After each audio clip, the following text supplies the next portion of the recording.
In this lesson, we will understand what are the components of LangChain. Also consider them as the modules of LangChain. Let us see. To build complex workflows, including LLMs, LangChain has provided some components. Let us see them. The first is pre-processing. As the name suggests, it prepares your raw data like your documents so that you can use them in LangChain workflows. It also includes the task of splitting text into chunks, cleaning the data and generating embeddings. Then comes your models. These are your LLMs, that is large language models, or even the embedding models. You must have heard about GPT, also Hugging Face models. With that, it also includes your custom fine-tuned models. Then comes the prompts component. These are like your queries or instructions, or consider them as the input which is given to the LLM to generate responses. These are like the prompts you type on ChatGPT.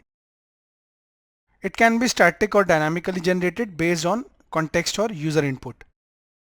Then comes memory. As the name suggests, it stores and retrieves like your chat history.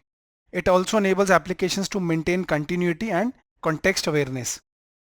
Chains, as we discussed before, it is to combine multiple components into a sequence of steps. The idea is to pass the output of one component as the input to the next, forming a structured workflow.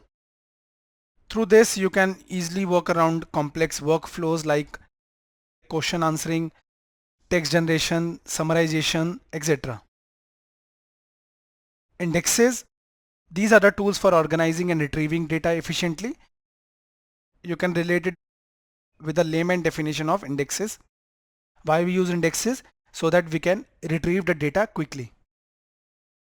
In this also, you can easily enable fast retrieval of relevant information. Agents.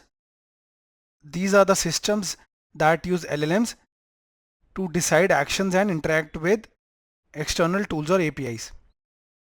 With this, you can perform tasks like calling APIs, querying the database, and others. So guys, we saw what are the components of LangChain. In the upcoming lessons, we will discuss them one by one. And after that, we will see a live running example of LangChain.